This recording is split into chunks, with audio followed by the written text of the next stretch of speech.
जितना हमें ज़रूरत है उससे ज़्यादा मात्रा में भोजन करते हैं तो हमारे शरीर में वात, पित्त और कफ आदि दोषों का असंतुलन उत्पन्न हो सकता है, जिससे बीमारियां उपजती हैं। इसके अलावा यहाँ जो हम वात, पित्त और कफ की बात कर रहे हैं, तो ये वात, पित्त और कफ 3 दोष आयुर्वेद में बताए गए हैं।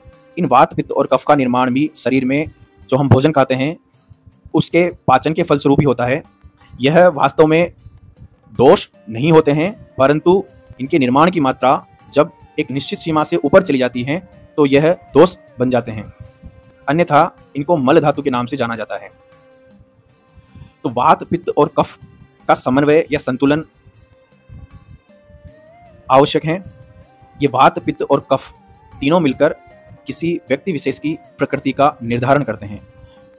इन तीनों के विभिन्न संयोजनों से 7 प्रकार की प्रकृति का निर्माण होता है, अर्थात 7 प्रकार की प्रकृति जन समुदाय में या सकल मानव समुदाय में पाई जाती है। वो क्या है? वात प्रकृति, पित्त प्रकृति, कफ प्रकृति, वात पित्त प्रकृति, वात कफ प्रकृति, पित्त कफ प्रकृति और वात पित्त कफ प्रकृति।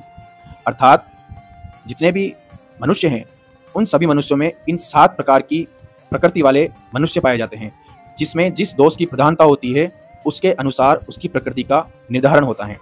प्रकृति क्या है?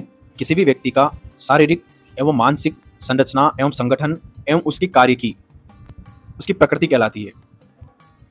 इसका निर्धारण जैसा कि मैंने बताया वात, पित्त और कफ आदि दोषों की प्रधानता के आधार पर होता है।